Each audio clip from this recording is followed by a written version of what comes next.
Hi guys, today is a product review day. We got a wonderful oscilloscope, a portable one from FNIRSI. FNIRSI is a company that makes portable oscilloscopes and also some kind of adapters for a power supply that we will watch in the next video. This is the website and everybody's welcome to visit it. The link is down below. What is in there is the oscilloscope itself with a wonderful silicone cover. It's beautiful and nice. Also a test probe that we will know about it in the video. An alligator adapter to BNC test probe too. The charger and the mini USB cable. Now let's watch about the product. But first I will let you know I'm using a function generator. The two channels are linked, and in one channel I have the FNIRSI oscilloscope, and in the other channel I have other oscilloscope, 50 MHz, that I want to make the comparison with. Both oscilloscopes are in the same conditions, cables with the same length, and also the 50 ohms terminator. And this is the first setting I got. Frequency 1 kHz, amplitude 1 volt peak to peak, and 50 ohms. Termination for each channel. They are linked together, so one will follow the other, but they are independent channels.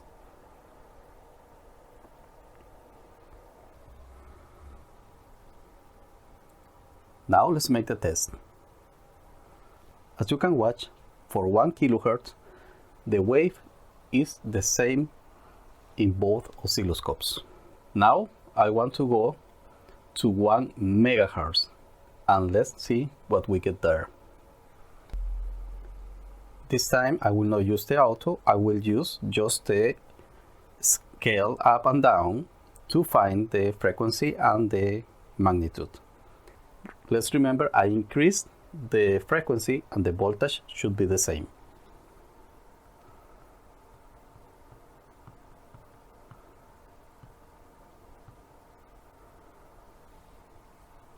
Beauty. Now with the big oscilloscope, isn't it alike? If you pay attention, there is 1 MHz and there is a little voltage drop here that could be normal because this oscilloscope doesn't have all the hardware that I can get in a big oscilloscope. But anyhow, for a between 1 volt and 990 something, 92, 98, is a wonderful average, very correct, a lot of accuracy, what it should be in the oscilloscope. So to me, so far so good. It's a great oscilloscope. Ramp wave. If you're on a smartphone, maybe it's hard to you to watch it. If you're on a computer, it is telling 1 MHz and it is telling 920 millivolts. In the other side, with the big oscilloscope, I have 992, 984, and 1 MHz. But what I want you to watch is the wave itself. It's a triangle wave, as we can watch. Let's come back for a moment with the square wave.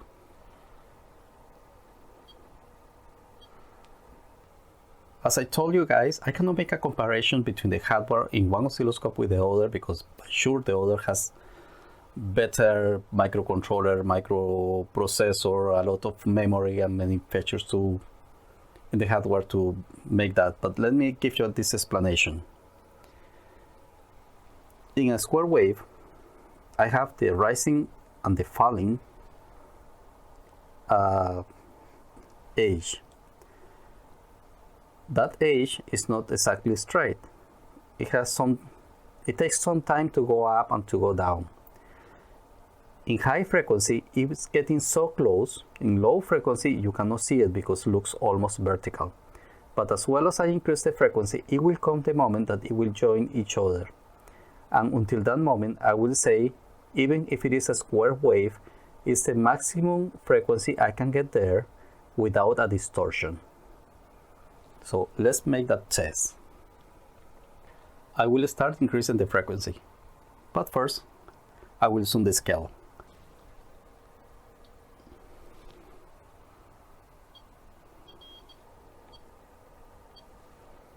I'm in the 10 megahertz.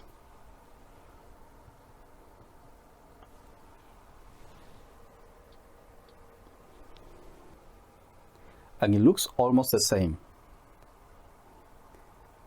This wave is showing some kind of as a carrier, one little wave there.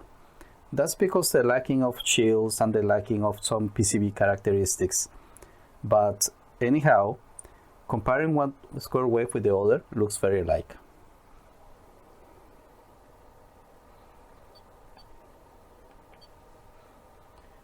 "15 megahertz, and we start watching the effect I told you. Now the rising and the falling timing matters, and I start watching like a kind of triangle wave.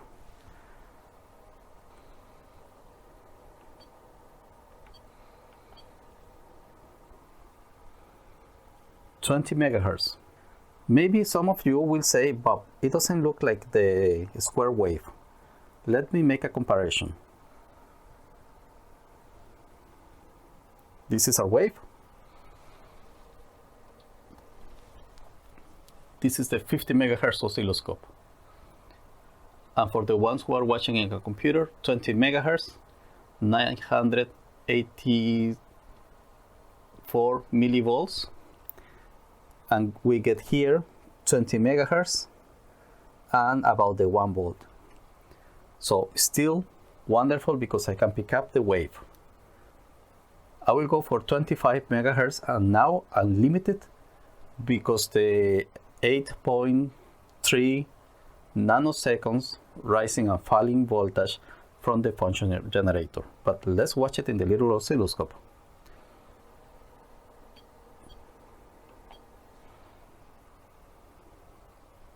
"25 megahertz, and now I got in the point that the square wave almost looks like a triangle, but I keep making the measurement of 1 volt to peak. So far, from the point of view of maximum frequency I can get from the function generator for the square wave, this oscilloscope passed the test. Let's compare with the 50 megahertz oscilloscope.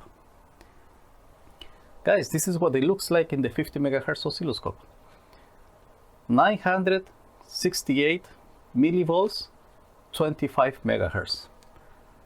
So far, so good.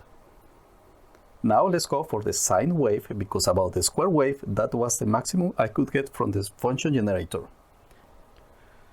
Let's remember, this oscilloscope is 50 megahertz, and this supposedly can get until 110 megahertz.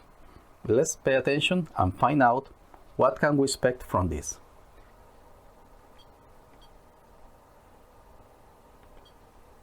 "50 megahertz sine wave, 1 volt peak to peak. Now let me zoom the scale.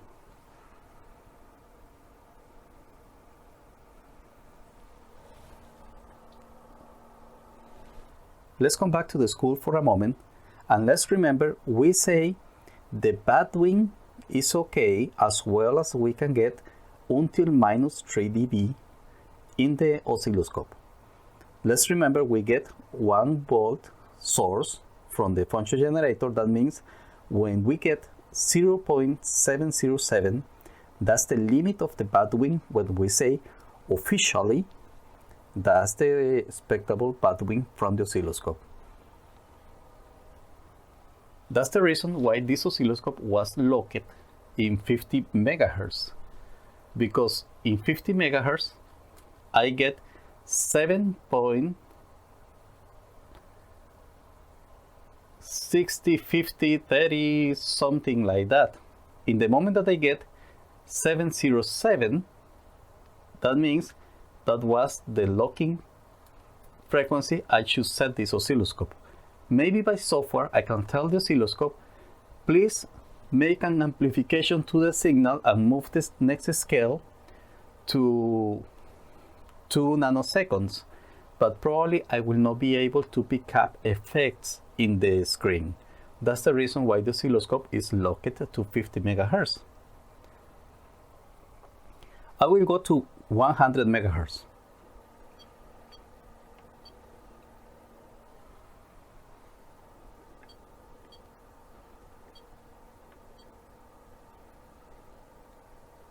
In 100 MHz, the little oscilloscope tells is 230-220 millivolts. So that's very low below the minus 3 dB that supposedly was 707 volts.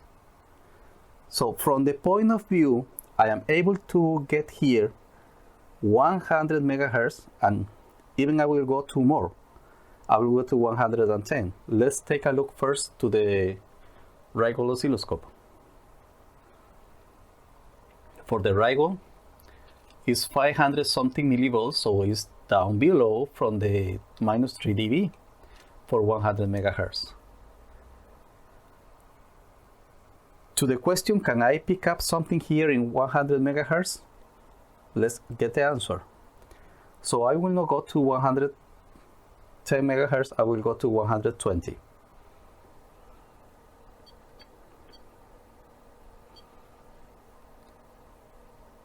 MHz, 120 MHz.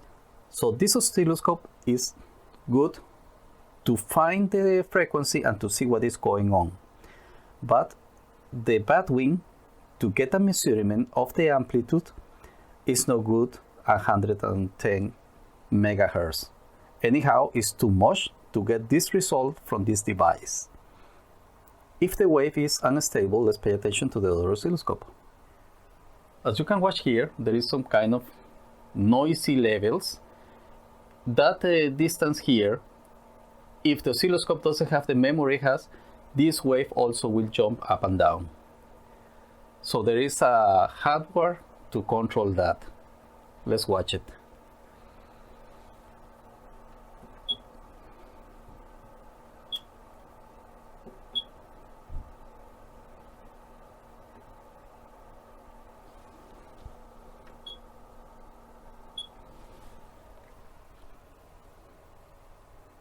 And that's the difference between $350 oscilloscope and less than $100 oscilloscope.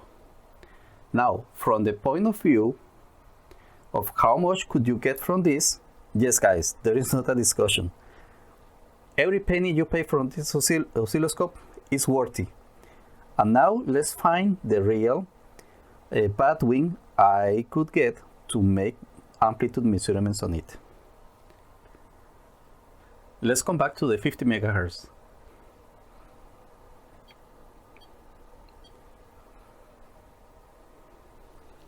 Let's remember this oscilloscope has now the deep memory and is taking the signal by average.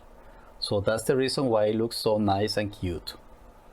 In this other one, because we lack of that memory and the average, okay, our signal will jump a little. What matters to me is when I'm close to the 707 millivolts, 55 megahertz.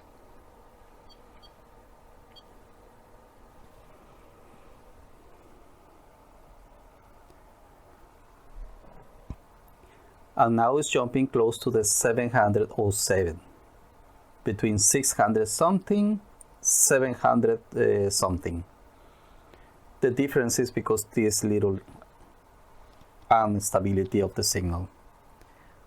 Okay, from the point of view, what is the approach I can get to get a measurement of the magnitude? I can tell this oscilloscope is good until the 55, let's say officially to round number, 50 megahertz. From the point of view to get a signal on the screen and to watch what is going on, I can tell you guys, yes, I can get with this oscilloscope 110 megahertz. Now let's go for a moment and let's make a test about the test probe. This is the one that comes from factory.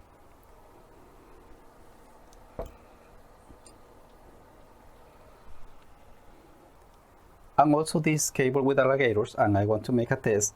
I placed a PNC connector because I want to know which frequency can I get from there. Number one, I didn't calibrate the tip, and you will beat me for that, but I wanted to know how much can I approach without touching any adjustment. There is a 50 ohm terminal.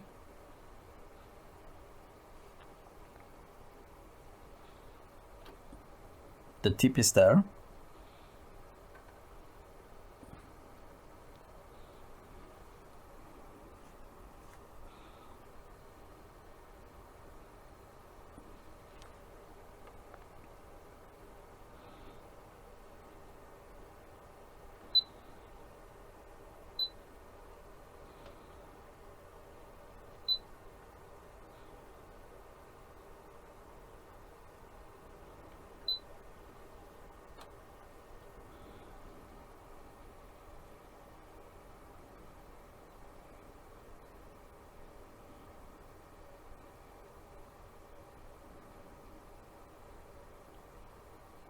I'm using the 10X.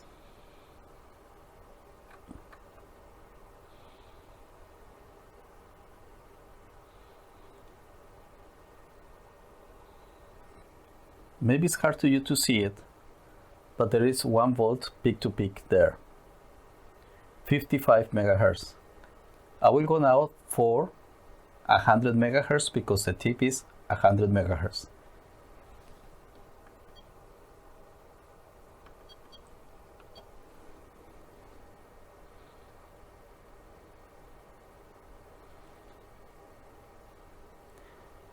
And yes, I am close to 1 volt peak to peak, and let's remember minus 3 dB is 707.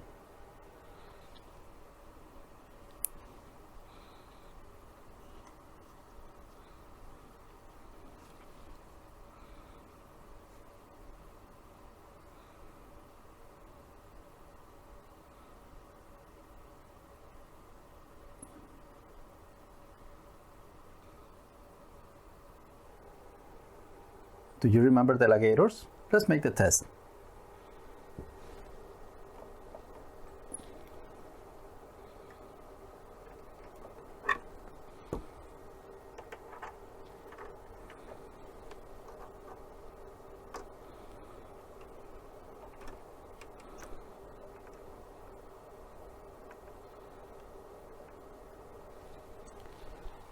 But I have to tell the function generator there is no more 50 ohms.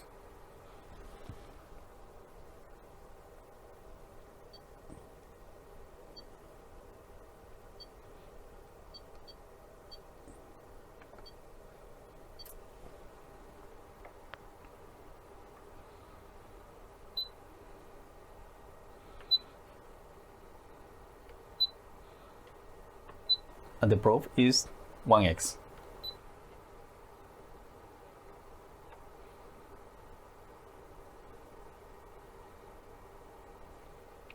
So for 100 megahertz, the voltage drop miserably.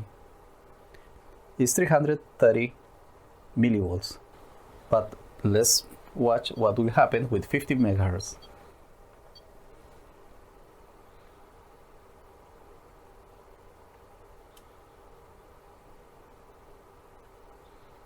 I will go to 60 megahertz.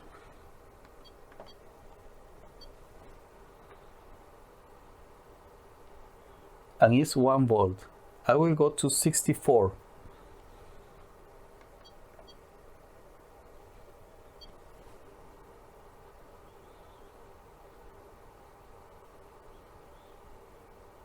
$70 megahertz.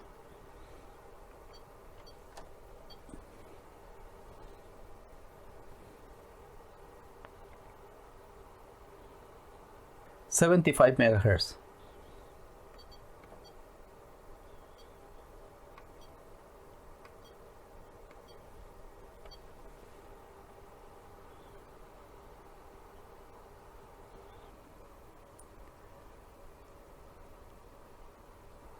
Now the voltage drops under the 707.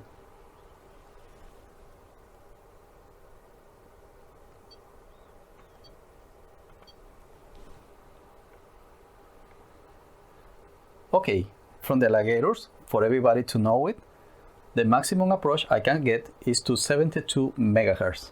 Now it's 712 millivolts, minus 3 dB. For less than $100, it's worthy every penny, and I recommend it, guys. Not only because it has a price close to one multimeter and it's an oscilloscope. We compare a 50 MHz oscilloscope, and what we saw in that screen is alike to what you watch it in the other ones.